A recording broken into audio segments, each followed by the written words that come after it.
What is going on, everybody? Tonight, we have got a Monday Night Live Serious Angler podcast. Bailey is unfortunately not with us. He is traveling work-wise. I think he's somewhere in the Midwest on a big lake. Mille Lacs in Minnesota, I do believe, actually. Yeah, man. Ice fishing and doing a bunch of stuff for Hummingbird, which is pretty cool. That is pretty cool. He complains about it. Oh, I got to travel for fishing work. So tough, man. Pretty cool. So much complaining. I think he more like rubs it in and be like, guess where I'm going this Guess week? where I get like, to go. Yeah, it's Famous like, place next. Yeah, exactly, man. Good luck to you. First of all, I want to apologize. My daughter, if you guys can hear her, is having a rough night trying to go down for bed.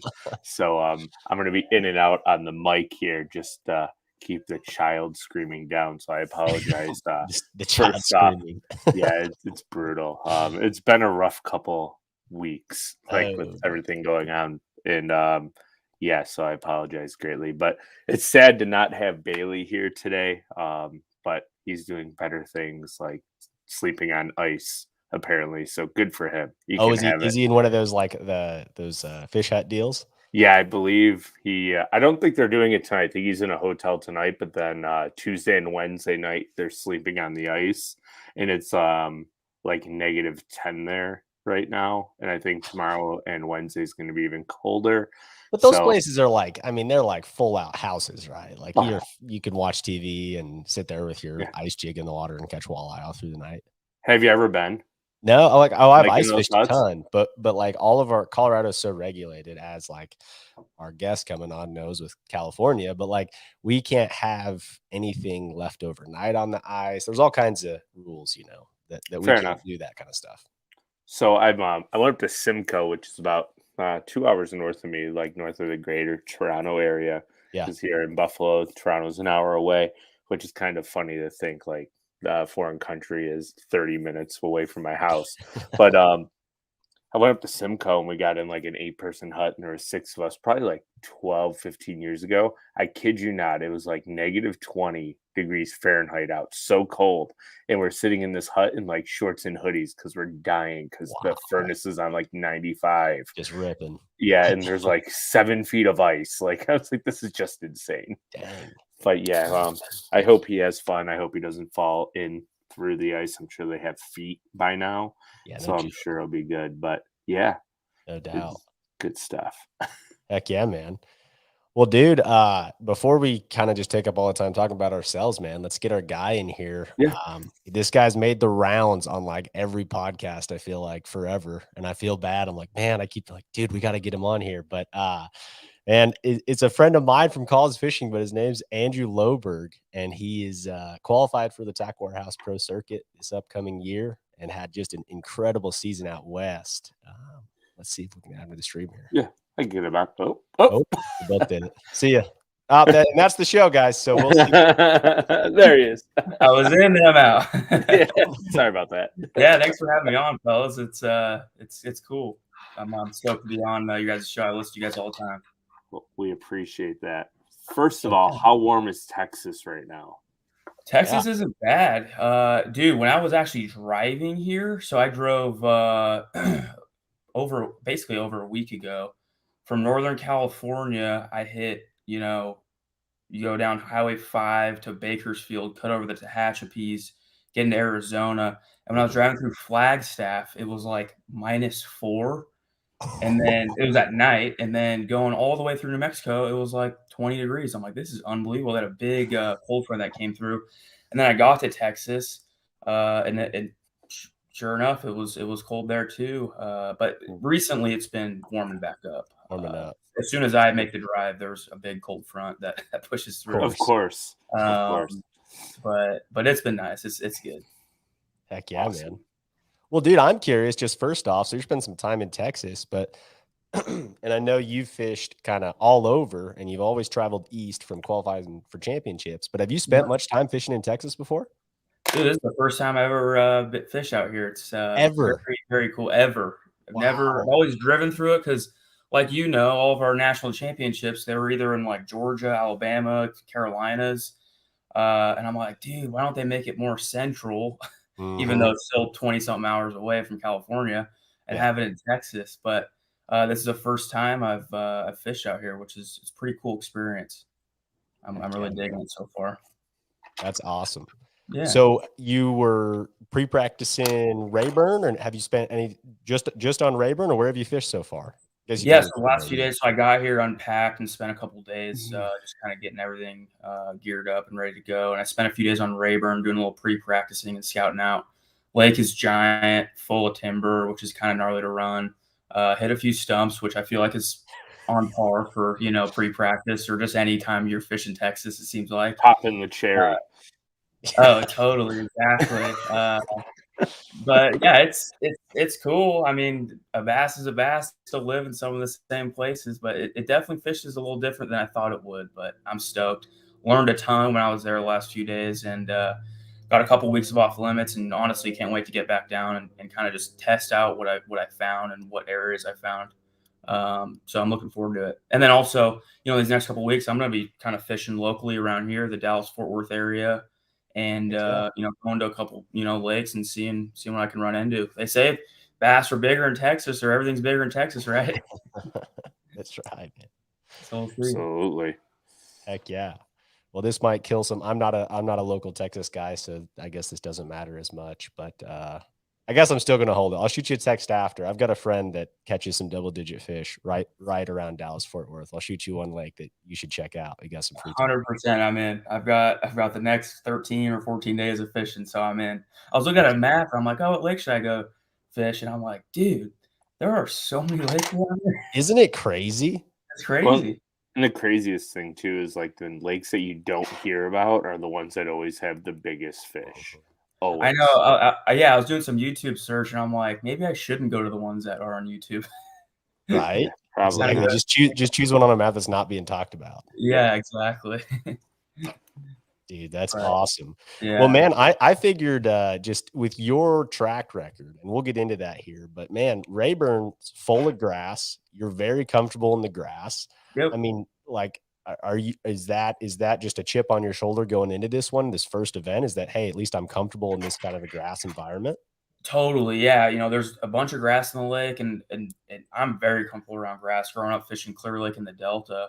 But then again, if the grass isn't really producing as much, or, if it gets too crowded, because, a lot of areas can get crowded, I can feel like I'm pretty comfortable sliding offshore and do some graphing and stuff. But, with these lakes so big, you kind of got to pick your poison in a sense, making those runs. Because, back at home, I at Clear Lake, as the crow flies from the north to the south, it's 19 miles. So I could, run the whole lake in a day in a tournament.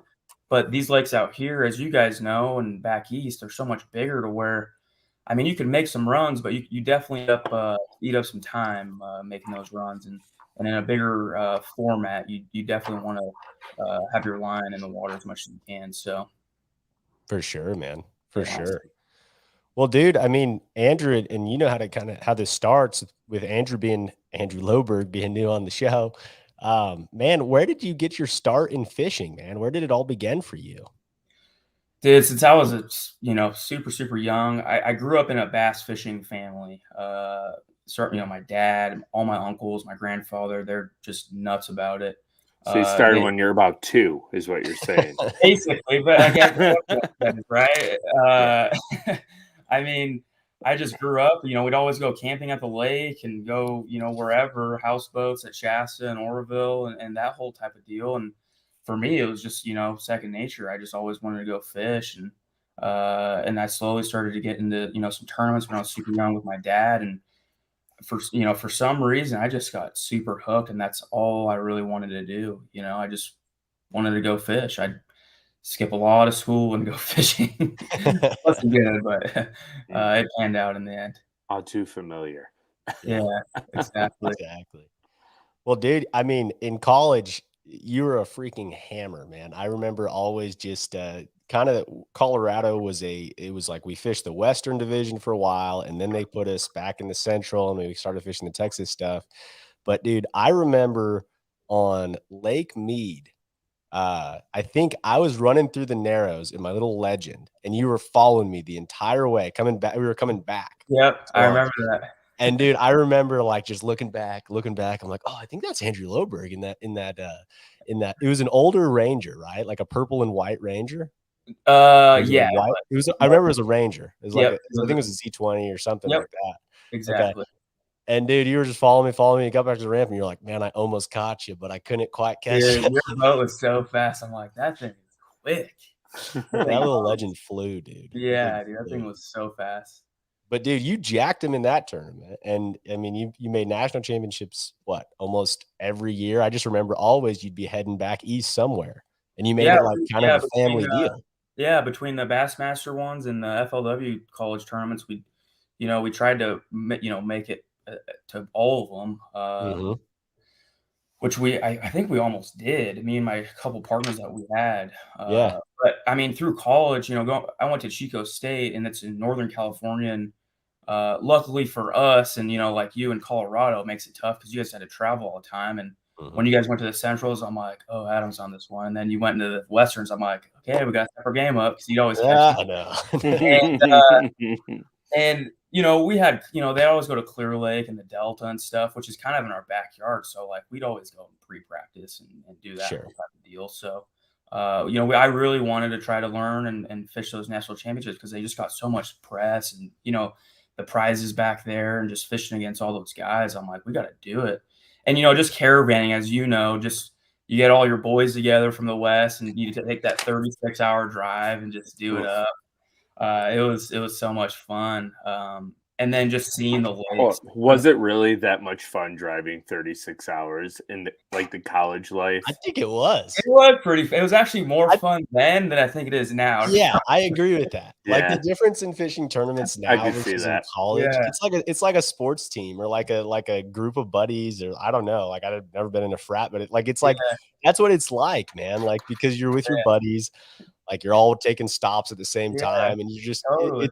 it's a whole different thing, man. College fishing, Yeah. those experiences I'll never forget them. So let me ask you this question. How many of your buddies don't fish that were in college and they would text you on like a Friday night and be like, dude, party at this house, where are you at? And you're like, I'm in Georgia. Oh, and they're like, what? Yeah, that definitely happened all the time. But yeah, like you said, I mean, you roll your jerseys as a path, like you'd have your jerseys and your team, and it really was like the Western crew. Honestly, oh yeah, it was a Western crew versus the world. It seemed like it sometimes. was, man. It still is that way, really. Sometimes, like, even through like the elite levels, right? Dude, no, they stay together. You're right, and we'll get into what you're looking forward to this year too. But like that's 100% true. Like I think some of my best buddies have come through college fishing, but also when you did make it to that national championship, when we got our teeth kicked in at Green River Lake or whatever that was, like, dude, like it was hanging out with you, it was hanging out with Gunner, it was hanging out with all these kids from the West. You're exactly right. It was like, oh, well, we're all from here. We don't know any of these people from all these other places, and we all kind of started hanging out. Yeah, exactly. Like, we all fished the same lakes on different weekends, so you all knew each other already. So it's just funny. Oh, it's cool. Crazy. Yeah, it's cool, and especially because how big the West is relative to back east. I mean, we're all buddies. Like Cy up in Washington, you up in Colorado, Gunner down in Nevada by Meade. I mean, you have such a big area, and everyone's totally cool, and it was a really cool experience. And it is funny that you mentioned that because it almost was more fun traveling like that back then than it is now. Yeah, for sure. Because you had a band of brothers, and now you're pretty much solo, if not like one or two guys. Yeah, exactly. 100%. Those long drives seemed a little bit quicker and easier, or like driving through the night. Like now it's like, oh, dude, that sounds miserable. I know. Now we're getting older, and now a 14-hour drive back then seemed like people do it in whatever. This is close. We got a close one. Here we go. Now, 8 hours? Are you kidding me? Dude, exactly, man. Well, man, let's talk a little bit about your 2021 season, dude. I mean, just like a breakout year, right? I mean, I can't explain it any other way. Just freaking insane. I mean, where did it all start for you? Let's talk from the beginning in 2021. Yeah, I mean, I really, the last, 3 or 4 years, I mean, since I graduated college, I really wanted to try to make the next leap and go into the, tour or Tackle Warehouse Pro Circuit or whatever, and do it. And, I had some success each year, nothing crazy. And the last year or two, I really dedicated myself to learning, just being more versatile and just really understanding, bass behavior. And to really do that, it takes, obviously years to do that as each season comes. Because, you can have one good tournament in one particular season, but then fall rolls around or spring or winter, and then what are you going to do? So to be more versatile and also, just knowing and understanding how a bass works is really what I kind of help me out a little bit. And not just at home, but just kind of putting all the pieces together in other lakes too. I felt helped me out. But I mean, I started the year off that FLW or the Major League Fishing tournament on the Delta. I didn't do that well. I struggled, but after that one, I got pretty mad. I You did got not. mad at him. I was just so bummed. And what happened too, the last couple years, and it seemed like these bigger tournaments, I put a lot of pressure on myself because I was very fortunate with work that they allowed me to take those few days or a few weeks off during the year, Yeah. fish the Major League Fishing deal because having a full-time career, it's not easy finding a career that will allow you to take those Very 3 rare. weeks off Yeah. in a championship, right? So I was pretty fortunate, and there's a lot of guys that'll fish the Major League deal, one bass, Wild West, and I'm like, dude, I'd love to be able to fish multi-day tournaments, that many of them, because you can fish. I fish a ton of team tournaments on the weekend, but there's a huge difference from a team tournament to a multi-day tournament, just the mindset and everything. So having that experience and fishing as many as you can definitely helps. But I put a lot of pressure on myself the last couple of years to do well, and that always hurt me. And that first tournament of the year on the Delta, I spent a lot of time out there, and I just ran my tide wrong, and it just did not work out.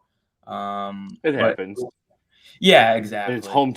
hometown pressure too. There's probably a little bit Yep. even more pressure on it that you don't really think about until afterwards. Like, you dummy. Exactly. Yeah, you look back on the tournament, you're like, dude, what are you doing? You did better than this, Yeah. But going to the next one in what I thought about, I'm like, well, Angler of the Year's out because you didn't do well the first one, so there's that pressure off. And Pressure's then gone. All right, here yeah, we go. so all that other pressure kind of went off. I'm like, let's just go fish and see what happens. And I Yeah. kind of stuck to my guns on that one, and all the pieces kind of fell together, and especially on the Delta, I mean, as you know, Adam, it's that place. It's a Freaking absurd, crazy dude. place. There's so Yeah. many variables that have to go right. And I was lucky enough that everything went right on that one. That's awesome, dude. Yeah. No, I mean, and then you moved on to havasu at a very tough time of the year, man. Yeah. Talk a little bit about that win. Yeah. Then Havasu, going after the Delta, which is only Havasu was a month later, and already qualified for the championship, which was cool. So I didn't have any of that pressure on me, and I'm like, let's go into it. And let's everything prior that because every time I've been there, it's always been in the spring. Okay. And I kind of just, erase that from my mind to try to chase those type of fish. And I just went into that thing, and it's, summertime, bait fish out deep. Let's just go crank and let's go fish deep and try to figure those fish out. And that's kind of what I did. First day of practice, I kind of snuck around shallow to kind of eliminate it. I just wanted to get out of my head just to make sure I wasn't missing on anything, which there was a good shallow bite. But I felt comfortable being offshore. Spent, a few weekends at Clear Lake just honing some of that stuff in, and went out there and idled around a bunch and, found some fish. And, I had, probably 5 to 10 spots that I caught fish deep, but only one really produced that was kinda, the where I weighed pretty much all 15 fish in, Gotcha. and, kinda just Nice. beat all that up. Did you have a lot of people around you during that derby, or were most of the people up on the bank? No, I didn't really have that many guys around me. I had a few guys that would go shallow, but I was actually kinda surprised because that area, I felt like was gonna get pressure. Because when I rolled up there the first or second day of practice, I, caught him on a crankbait, halfway decent, and I'm like, for sure some local guys are gonna know about this because that's kind of a deal out there.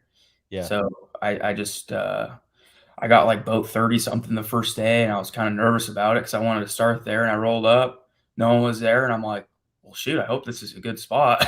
Like, This is weird. yeah, it almost made me feel more comfortable. There was a couple other boats there, but I'm like, all right, we'll see what happens. And luckily, had a limit, It happened. 10 or 11.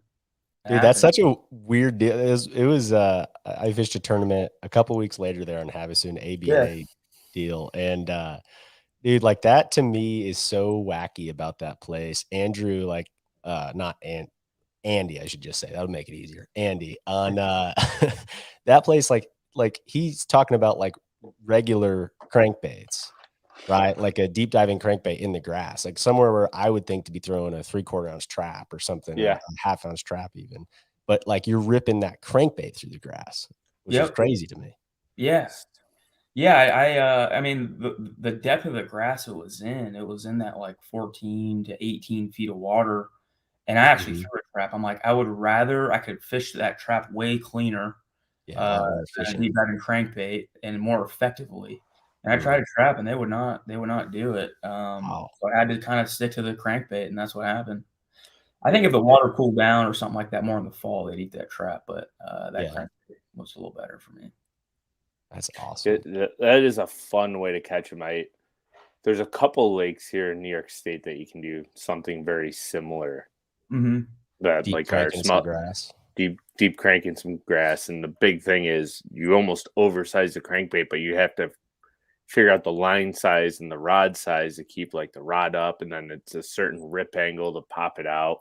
Totally. When that bite gets going, you can catch some big ones. Oh, totally. It's a really, really fun technique to catch them. And a few times, like I was throwing like 12-pound tests just to get it down deep. And a few times when I was ripping out of the grass, I'd actually break my line. Because you have their quagga muscles and stuff too, so it'd get kind of beat up. But still, I was like, geez. But yeah, I'll have to try that when I go up north this summer. I'm excited to go up your way. It works better for largemouth lakes than smallmouth lakes. Than smallmouth, okay. Yeah. So with a smallmouth, it's all, if you get them on a crankbait bite, it's all speed cranking, really as fast as you can. It's so much grinding. That's cool. like awesome. Just so. Oh, real quick, Chris Desmore threw a comment in here. I think this is a lake in that Dallas-Fort Worth area, Lake Whitney. Lake Whitney, so, okay. Yeah. I think I'm like a half hour or 40 minutes from it. I'll check that one out. Perfect. I saw that one on a map. It looks kind of cool. I think it's like a Highland reservoir, but I could be wrong. I'm not familiar with. I haven't met on that place Texas at all. So it's about. Well, it's probably about 36 hours from me. So that's a poke. Poke. Yeah, just a poke. Yeah. So, dude, going into 2022, I feel like the one thing that I've always been so impressed with your career at the college, but also the Toyota Series level, has been when you do make that championship, which is like you make it all the time.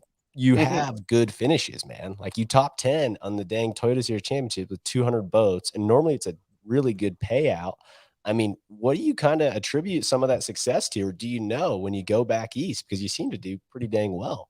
Gosh, I don't know. Knock on wood, I have had a decent track record on some of those championships on those bigger lakes, but yeah, I try to look at some of these lakes, these bigger ones, and imagine myself on lakes I have back home.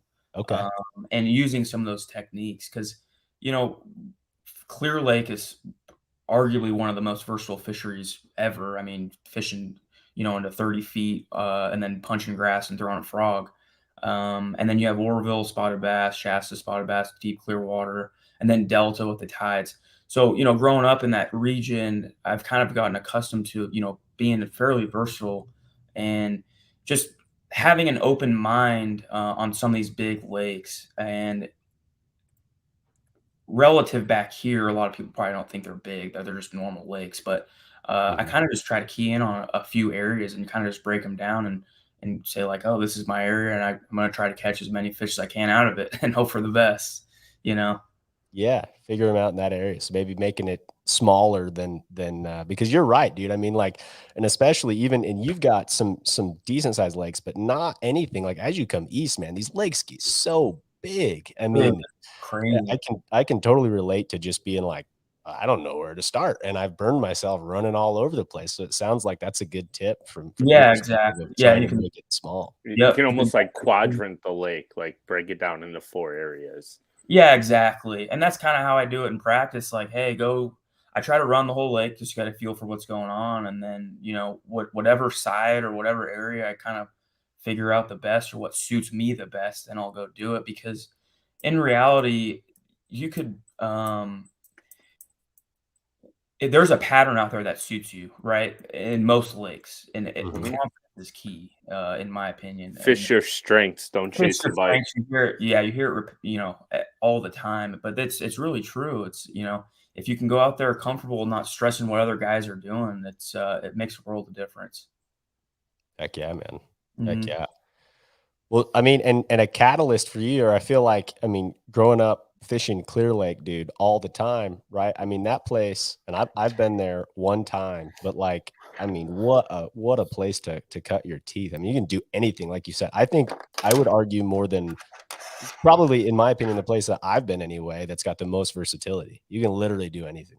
Oh, dude, I mean, it's crazy. You could go into a tackle shop, pick anything on the wall, and more than likely win a tournament with it. Whether it be, I mean, seriously, I mean, you could punch them, you could frog them, you could deep crank, you could throw a jig. I mean, you could literally do anything you want. And I've tried to, when there's not many tournaments going on, I try to get out there and, kind of practice, what I need to learn and what I want to do. Um, the lake gets super clear in the springtime, and then not so much in the summer, because of the algae. And you can fish dirty water.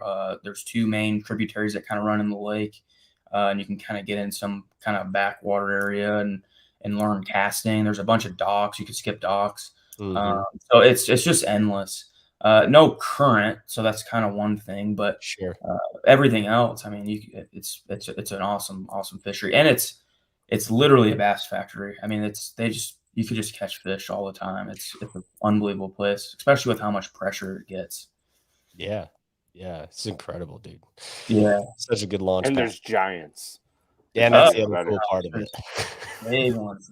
The amount of 4 to 9 pounders in that lake is mind blowing. It is tough to break the 10-pound mark. I mean, I'll tell you that right now. It is very tough. Mhm. But the amount of 3 to 7 pounders is just crazy. That is absurd, dude. Yeah. Fun. Sign me up. Yeah, Yeah, exactly. it's fun. That's one thing I'll miss about, other than all my family and friends, Clear Lake is, man, I already am homesick a little bit. I bet, dude. Man, Clear so Lake and probably the Delta, I would assume as well. Yep, exactly. The yeah, Delta is those are 2 another one. special places, man. Yeah. Well, as far as, your plans for the, great, we got a dog barking. For as far as your plans for the, 2022 season, so you're saying you're missing those places. Are you planning on staying east this entire time, traveling back and forth? I mean, it's like a gamble with all the West Coast guys, right? It's like some of them stay, some of them go. Like, what's kinda your thought process? I'm the stay guy this year, I believe. I packed my truck basically for 8 months. I'm staying with Oof. one of my really good buddies, Rachel and his wife Lucas, which is awesome. They've Heck helped yeah. me out a ton, and in the Fort Worth area. So this is kind of my home base. But outside of that, traveling, we go to Florida. I'll, maybe do Airbnb or camp out of my truck. I've set my truck up to sleep in it, so I'm not too worried about that. Um, and then, going up towards, Alabama and Gunnersville and Pickwick and, Chickamauga. Uh, the guy I'm traveling with, Phil Dutra, he was the angler of the year for our Toyota series out west. He actually moved to Gunnersville, so Oh, I'll, nice. I'll kind of be staying with him too when we're up there. And then I have some family up in Michigan. My dad's from Michigan, so when we go up north, I'll probably spend some time up there. So I'm kind of going to be bouncing around. Kind of got, just kind of rolling. Take wherever the wind blows me. Just Heck rip yeah. over there. I like it. Yeah, Good way to live, that's man, good. especially in a rookie season. That's awesome. Exactly. I've always wanted to do this, and with the success I had last year, it's like this is the time to do it. I'm single, no kids, no mortgage. Let's just go do it and live it up. And if it goes good or bad, it'll be a fun experience. Dude, yeah. And I know, as far as like your work experience out of school, man, I mean, and I know this has been talked about on a million podcasts, but like it's always a good springboard to know that you can come back to something worst case scenario, keep some of that confidence on your shoulders. Right, exactly. I studied crop science at Chico, and when I graduated, I got a career right out of college, and I have 5 years of work experience under my belt, and as a great backup plan if fishing doesn't work out. But I'm hoping fishing works out, for the long run. But for a lot of younger anglers that Major League Fishing and Bassmaster, they have such a great platform for anglers to be in college. I'd highly recommend a college degree and get some work experience under your belt, because you just never know. Yeah, for sure. Dude, I always love your Snapchats or Instagram stories when you were, I guess now, but man, like I studied ag business at Mhm. CSU and then had an internship doing some agronomy stuff. I've got a lot of Yeah. agronomist buddies. But like it's crazy to me because all our stuff is right. It's on like corn, wheat. Like, I mean, it's all the same. You Oh, have all kinds of crazy stuff that you're looking at. oh, California is the capital of the world of crops. I mean, we got almonds, pistachios, walnuts. We got the Salinas Valley, which is the salad bowl of America, lettuce, all your cold crops like broccoli and cauliflower. It's crazy. We grow a ton of rice. You'd love to get down there and kill some mallards and some speckled belly geese. That'd be Heck cool. yeah. That would be cool. Yeah, we do it all, and it's fun. And that's one thing that I've was always intriguing about the crop side and the ag industry is just one. There's so many factors, just like fishing and hunting, that you just can't control with growing crops and just being in that industry. Yeah. And it always enticed me, especially just being in science itself is fun. Mhm. Heck yeah, man. Heck yeah. Well, dude, let's break into a little bit of the 2022 schedule. So I'm curious, out of all these places, how many of them have you been to before? So Rayburn, we just talked about no, but yes, as of last week, I suppose. Yep. Yeah. And then have you been to Florida ever, man? Harris Chain in March. Never have been in Florida ever, so that'll be quite an experience. I'm actually super stoked to get down there. Everyone says it's different, which I 100% will probably agree to it when I get down there. But I'm just excited to get down there and see what's going on. Yeah. But yeah, I've only been to Gunnersville and Pickwick. Those are the only two lakes. I've never fished for the smallmouth up north, which I am dying to get up there to do. Yeah. It's fun. Oh my gosh, I see all your guys' YouTube videos. I'm like, dude, this is unbelievable. It's stupid. Yeah. It's so unfair. Every time I look, like I get I get like Snapchats from them. They're like, "Oh, we're on fish 150 today." They're Yeah, all it's 4 and unreal. 5 pounders.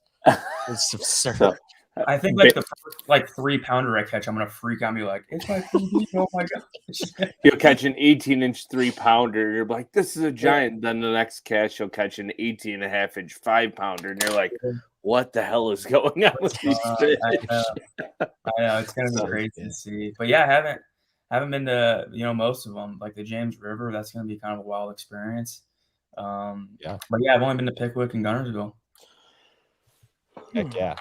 Well, dude, I mean, just speaking to the versatility of Western anglers and where you're coming from, of your home base, man, like I'm excited to see you on this journey. I mean, Pickwick, Gunnersville, and then you go up north. But like, dude, it seems like if you look at the stats, Western anglers do well up north. Like they always seem to figure something out. They're good at finesse fishing, and then you have the James River tidal situation. You know how to fish tides. Like, yeah, no, I'm stoked, and that's kind of why I want to stay out here and not travel back home as much, just to be on the water as much and learn the region itself. Like in Champlain and some of the other lakes go off limits. I want to fish around those lakes and just kind of get a feel for what's going on. And same with like Gunnersville and Pickwick and Florida. When I go down to Florida, I'll pre-practice Harris Chain, and then once that goes off limits, I'll kind of stay around and fish some other lakes and see what's going on. Yeah, smart plan. Yeah, that's awesome, man. I'm like. So you've got, dude, you are not going to be back. So you're thinking you won't be back in California until August of this upcoming year. Are you going to fly back at all? Yeah, I'll fly back. One of my best friends is getting married in April, so I'll fly back for that, and then um, I'm sure I don't have plans as of now to fly back anytime soon, but I'm sure I'll get homesick, and all my buddies Snapchat me from Clear Lake, and I'll probably want to do that. So you just Fly never know. home for a day, just go jack a couple hundred 4 to 5 pounders and fly back. Exactly. But I mean, this year it's just strictly I want to be put my head down and really learn these lakes and meet as many people as I can and just go fish and try to do the best I can, That's what I'm out here for. Be immersed in it, man. I like Yeah. it. Absolutely. Now, do you have any plans to fish anything else other than the Tack Warehouse Pro Circuit? Are you fishing any other derbies this year? Or are you sticking just to the Pro Yeah, I'm Circuit? gonna do I'm also gonna do the Toyota Series, the Central Division to try to qualify Nice. for that championship again because the championships and the Toyotas they're sweet and for 200 grand for first place, it's like how could you there's not many tournaments to win that much money and why not? Yeah. And also, to stay more, competitive and just add a few more tournaments on the schedule. And that it kind of worked out with the tour schedule. So I'm excited to do those. Yeah. And it's kind of central part of the country. You'll be kind of going through there during some of that time. Exactly. Like the first one is in February on Gunnersville, and then they go to Dale Hollow and Chickamauga, and haven't been to either of those, so that'll be cool. Heck yeah. Heck A lot yeah. of I think full it's a smart tournament, play. yeah, full tournament season, so I'm ready to get after it. Yeah, you're locked in now, dude. Yeah, we're here. We're doing I- it. We're here for it. I can't wait to talk to you at the end of the 8 months to see how long of a break you're going to take from fishing. Oh yeah, I'll probably be pretty burnt out on it. For sure. Heck yeah.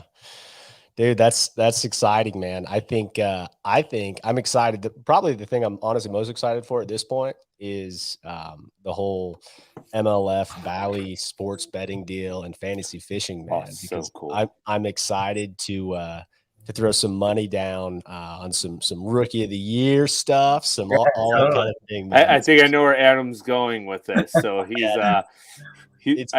this could turn very sour, Andrew. So like don't lose his money, all right? Yeah, dude. I'm throwing everything like I'll try not to. this is like a Bart, our buddy Bart on the fantasy fishing stuff, man. Like I know you're not from Colorado by any means, but again, like you said, this whole West Coast thing, like he's obsessed with any Minnesota angler. He never picked, and he did so well this last season, just picking Minnesota anglers in the Elite Series as they did Totally. so well. But like, man, he would pick like 4 Minnesotans and then Daryl Gleason. He's like, I just have a feeling. I just got a while ago.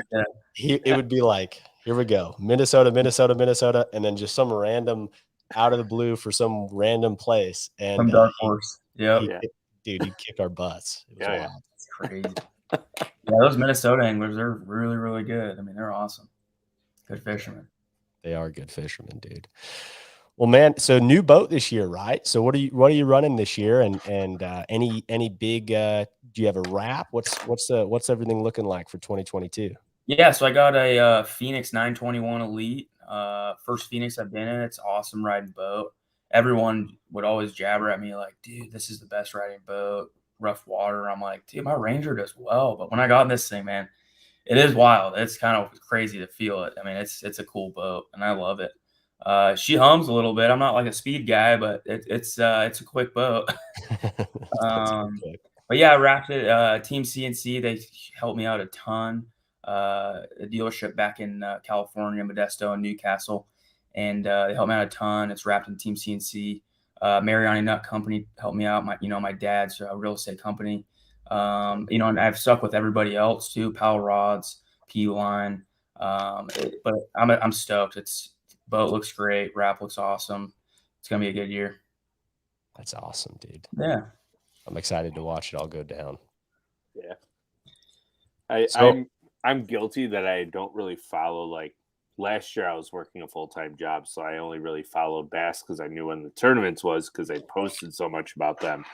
I'm really looking forward to it this year, being able to take a step back and watch the other 2 leagues really go off as well. So I look forward to it. Yeah, I've always loved watching it when it was the old FLW. I thought their TV show was great. So I'm excited to take a step back and go and start watching those guys again, because there's a lot of hammers on that side that nobody even knows about. Totally, 100% agree with you. So, and also like the live coverage nowadays is unbelievable. Yeah, dude, it's The incredible. live, it's like it's almost bad for me because I'll like throw it on and it's like 6 hours later. I'm like, okay, I've gotten nothing done. I'm like, it's like, where'd my day go? yeah, Dude, it's a exactly. problem. It is a problem, and nobody will understand it other than people like us, because everyone that watches bass fishing on TV, they're like, "What are you watching?" Yeah. Like you're driving down the road, it's plugged into your Apple CarPlay and playing over the loudspeaker. You're not even watching the guys fish, but you're listening to them talk. Like it's just funny.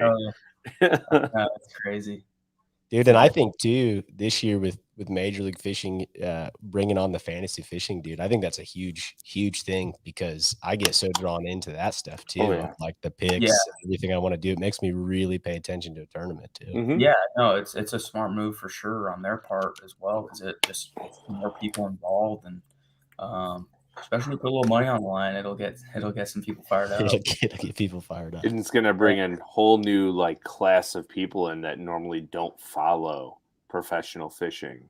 You think so? You think it's gonna bring in some guys who are just like, I think wanting so, to throw money down? Yep. Yeah, They're like, what is this? I gotta watch this. I've always dabbled with like catching panfish and stuff, but never really seen the bass fishing thing. But there's always a name out there that resonates with you. Like, oh, I was reading a magazine one time and I saw this guy's name and he's fishing this tour. Of course, I'm gonna throw Wheeler guy. Yeah, right. Like, I want to watch this to see what they really do. Yeah, it's crazy. That dude's gonna have a lot of money on the line. There's got to be there's got to be some crazy odds against him, because how is it like the house will never win if it would be like regular? It's got to be something crazy. Yeah. Oh, yeah. He's going to be one of those that you like bet 100 and win 70. Like it's going to be always backwards. No, that's exactly right. 100%. Well, man, what are you, do you have any goals for the 2022 season, or are you a goal guy? What's kind of that standpoint for 2022? I'm not like a huge goal guy. I mean, obviously I want to win every single one of them, but, one of my goals is definitely to qualify for the Pro Circuit Championship. That's on my list to do. Try to make, top 50 in every tournament would be huge. But I try to take it day by day, really. I don't want to get too ahead of myself and, like if I don't do well here, I got to do this, that. I'm like, just every day is a new day.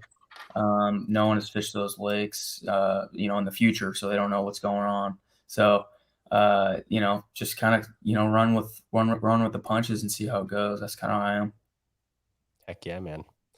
I like that day-to-day look. I think guys get too wrapped up into, if I bomb this here, then I have to like save myself at this one, and you got to totally, you just stress yourself out, and because sometimes I used to do that, and I just stress myself out and just think too much, especially on the water. You want as little things going on in your head besides what's going on in that day. 6 hours into day one, have 2 fish in the well, and you're already thinking about the next tournament. You might as well put it on the truck. You're dead on, Andrew. Dude, that's right, 100%. You're like, because you're not going to get those 3 bites you need because you're already gone.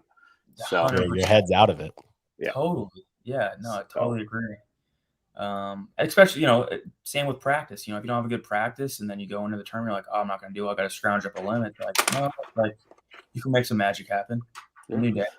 Well, at that point, you just go, okay, what am I best at? And just figure it out. It might take you 6 hours on day one. This is my 6 hour point for a multi-day tournament, right? It might take you 6 hours on day one, but all it takes is 1 cast and 1 bite. And you're like, oh, I know what's going on now. Exactly.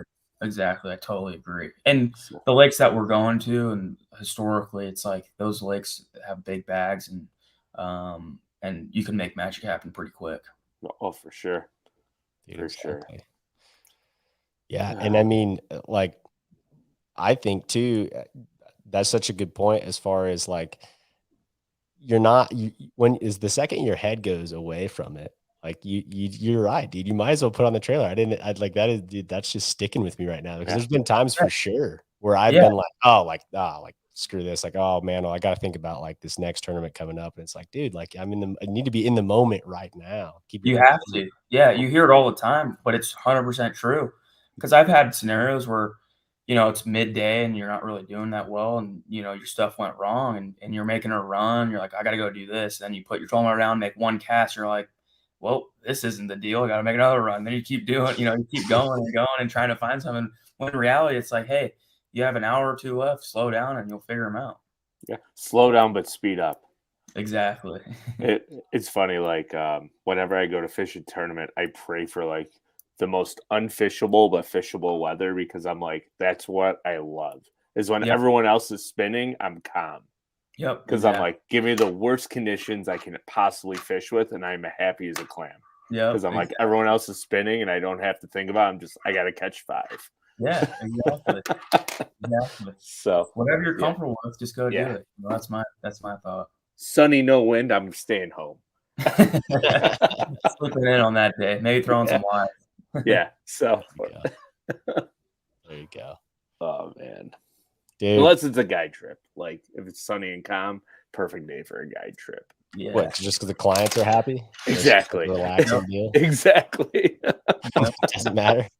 You get some hardcore guy, he's like, I think I'm gonna take today off. And you're like, all right, I guess we're taking the day off. I'm like, perfect. I get to hang out with my wife and kid. So like sign me up for that. Dang. Well, Andrew, dude, I'm gonna let Andy say the last question because he's got those nailed down. We'll kind of start going towards wrapping things up. I know you probably have some stuff to get ready and chill in Texas for the next week, man. Yeah. But Andy, how do the questions go into wrapping things up? Okay, first, I'm going to give you the opportunity to like give a shout out to anybody that you want to give a shout out to, like family members or sponsors that have allowed you to get to where you're at this point. And then I'm going to have one more question that you can answer before that. If you had one rod you think you're going to catch the most of your fish with in a certain technique, what do you think it will be through the 2022 season? Oh, I like that. That's good. Ooh, or should I say what you would like to catch them on? So basically your go-to always catch fish technique and rod. I always, no matter what, have a drop shot tied on, no matter where I'm at. California right there. Yep. catches giants, catches numbers, catches them all. But as far as like just, another type of technique, I think a chatterbait really so much versatile than people think, whether that be super deep or super shallow. And you can pretty much fish a chatterbait through any condition. I know I said 2, but the other one that I really, really love to do is crank, whether it be a shallow or deep. But honestly, like some sort of finesse, like drop shot or shaky head, will probably be on my deck no matter what throughout the season. Dang, dude, I got one more. I just thought of. So with the Tack Warehouse Pro Circuit, you're limited to, is it 2 days of practice, 2.5 days? What are you limited to on your actual fishing? Official practice is 2 days. 2 days even. Okay. Well, that's brutal. Yeah, man, it's crazy to me. So what are you coming from with the full-time job and everything? How much were you able to practice for the Toyota Series events that you fished every year? Is that going to be a tough transition for you, or do you think you can get some of this stuff done in 2 days? I think I can get most of it done in 2 days because I am setting myself up to pre-practice and get get a feel for the lakes. If I was going in blind, it'd be a little different. But yeah, like when I had my job for the Toyota Series, I'd probably get 4 days of practice in, which was I felt cool. It was just plenty of time to do what I wanted. Run the whole lake, get a feel for what everything's going on, and then just break everything down with what I want to do. But yeah, 2 days, it's kind of a short amount of time. So you kind of got to figure them out quick. But especially I feel like this time of year because it gets dark so early. Yeah, exactly. But you also got to think too, it is a 4-day tournament. Obviously, the full field fishes 2. But if you're doing well enough, after the first 2 days, you almost practice a little bit anyways. So hoping, I do decent, and you can also practice too in the tournament as well and kind of experiment around. That's how tournaments are won, man. As Yep, exactly. Yeah, they never do get one just doing the same thing after day one. You kind of got to switch it up and change, whether it be color or line, doesn't matter. Heck yeah, Yeah. dude. That's like good. that. Yeah. Sorry to cut you off, Andy. Go back through what you're going through. Oh, it's funny though. I was gonna go back and say like the drop shot thing. There's two places in the United States you can always count on people to say a drop shot: California, and then the Northeast for Yep. smallmouth fishermen. Makes Like, sense. Exactly. if you talk to anybody from California or like New York, Michigan, Wisconsin, or even further northeast, they're probably going to be like, "Yep, drop shot," like because it just catches fish. You can catch a boatload of 12 inchers, like a fellow California guy, right? Cody Meyer. I read a magazine article from probably like 8 or 9 years ago, and he goes, "I might not win too many tournaments in my career, but I'm always going to cash a check because I can always catch him on a drop shot. Always, no matter what. Yeah. It's magic. It just always does catch them." And that resonated with me. So the first technique I learned when I started bass fishing and got really good at was drop shotting, and it's always on the deck, almost always ready to go. If it's a bait cast or even a spinning rod, I've really figured out how to catch them both ways because there's so many different situations you can use it in. It's use it anywhere. Crazy. Yeah, you can use it anywhere. I mean, from 4-pound test all the way up to 20-pound, you can throw a drop shot. Really, you know. Yep, absolutely. Yeah. So, well, do you have anything else that you want to discuss, Andrew, before we get you here with the last question? Your previous one too, who I wanted to thank was, my parents, my family have just been the biggest supporters. Before even when I signed up for the Tackle Warehouse Pro Circuit, I qualified and I had long discussions with, my folks, just saying, I'm kind of a realist and I always want to just make sure that everything's going to be going right. And I had long talks with my parents, just saying like, is this, the right call? Is this, it's a ton of money, putting a lot of things on hold with just a lot of different things. And they just pushed me, further than I expected. And that was all I needed. And then I also want to thank, a lot of my sponsors, CNC Marine, Phoenix and Mercury Marine, and everything, and Mariani Nut Company, P-Line Powell. And then I also want to big thanks to Rachel and Lucas Boxwell here in Texas, letting me, stay with them. They've helped me out a ton. And I'm very, very thankful for them. But yeah, we're making it happen. Awesome. Swinging. And I don't know if I mentioned this enough, dude. 2 Toyota Series wins in the same year. That also helps the piggy bank to roll in. Yeah, without those, I don't know if I would have been out here. Fair enough. He would have been swinging for 2 more. Yeah, exactly.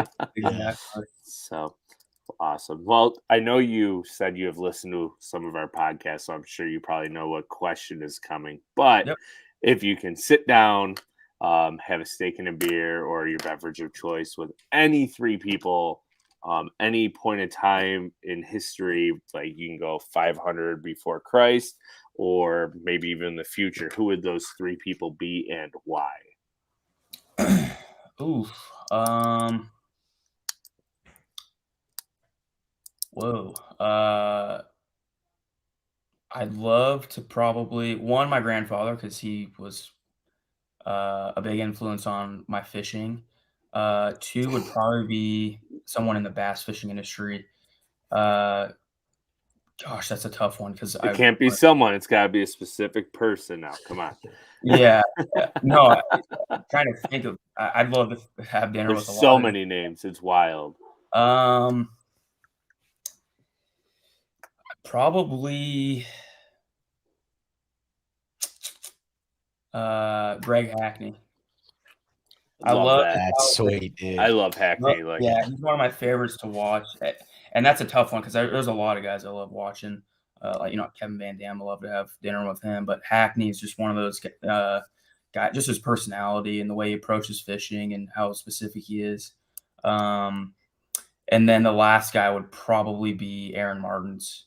I've met him a couple times, but just his approach on bass fishing and just how innovative he was, and being from the West Coast, Mhm. would be cool just, to hear what he's got going on. Something special about those California drop shotters, man. Like, Totally, yeah. Either a drop shot or a swim bait, and one of the yep. two. One of the two options. Yeah. Go big or go small, I guess. Like, Yeah. like no in Exactly. betweens. Go big or go small. Yeah. Yeah. No in betweens in That'd Cali. be a Yeah. good T-shirt, man. Yeah. Like, what? Just No, a man. No. big glide bait and a drop shot on one side. Yeah, like a 2.5-inch worm on the other side, or like go like front and back, like the small in the front goes small question mark drop shot in the back, have like a giant like a 10-inch glide bait. We need to get Panger on that, dude. That'd be Yeah. a good detail shirt. Exactly. So it's good stuff. So, well, man, I appreciate you taking out this hour during your busy pre-fishing schedule. I want to wish you safe travels and best of luck in your rookie 2022 season. And we'll be rooting for you here, especially since you're one of Deacon's buddies. So you get like Awesome. double root points. So yeah. Awesome. Yeah, I really appreciate. Yeah, I really appreciate you guys having me on. It was an awesome time. I'll be listening to you guys on my long drives in the future. Yeah. So you guys do an awesome job. Thank you. Thanks, man. Yeah. And one last thing, dude. I know you probably take I-80 coming back, but anytime you're coming back through and you're taking I-70 or anything, if you want a place to stop, I'm like not too far off of either. Actually, I'm not too far off I-80 either. But Okay. anyways, man, if you need a For place sure, to crash, absolutely. For sure. We'll for sure do that. Heck yeah, man. All right. Sounds good, fellas. Yeah. Have a good night. Dude. Yep. You guys Have a too. good night, man. Yep. Later.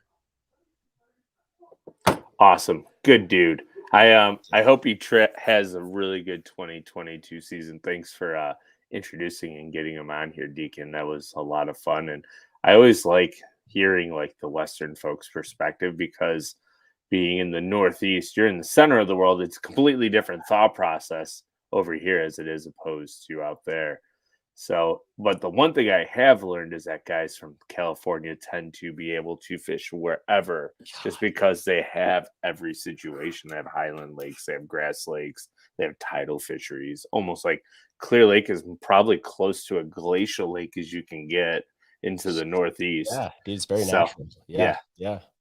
So he's just very well versed, and I have a feeling he's going to do very well. So it's going to be cool to watch it.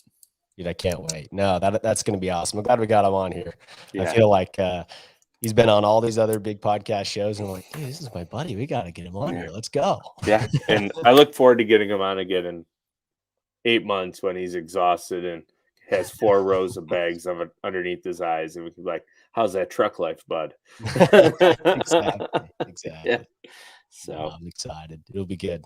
Perfect. So anything else here, Deacon, before we get off? No, man.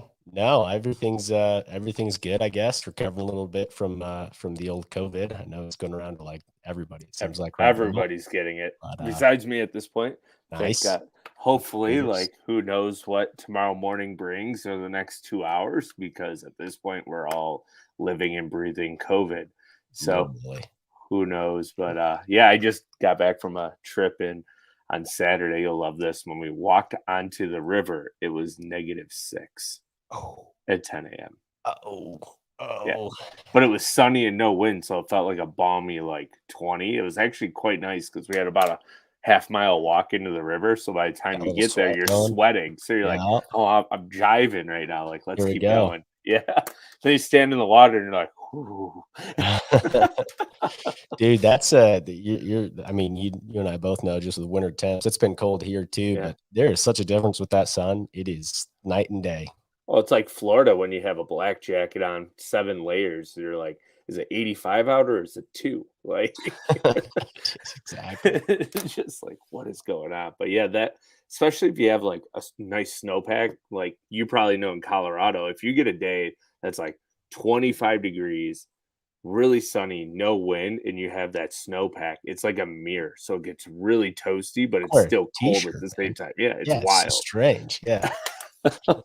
So, and that's what it was up there. There was like 8 or 10 inches, somewhere between 6 and 10 inches of snow on the ground, depending on where you were.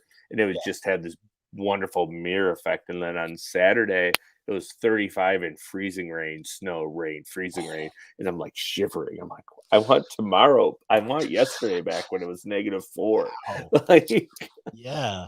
oh, Dang, dude. and it's funny, the fishing was better when it was below 0 than it was on Sunday. That's crazy, man. Yeah, well, that's the way it goes. That's exactly right. So, way it goes. So, well, we'll sign off here, man. I hope you continue to feel better. And Thanks. oh, we have a Wednesday episode, right? For Business from the Basket. We should Yes. have mentioned that earlier. No, you're good. You're good. So, guys, Business from the Bass Boat episode coming with someone who's familiar with the show, but Josh Beertrand, who's been on the Serious Angler show quite a bit. But we're At going to least go 4 times. Yeah, we're going to go into the details on the sponsorship side. He's been a guy who's maintained a lot of long-term relationships in the industry, and thought we'd dig in deep with an angler and get into the details. So that will be on Wednesday on the Business from the Bass Boat segment, man.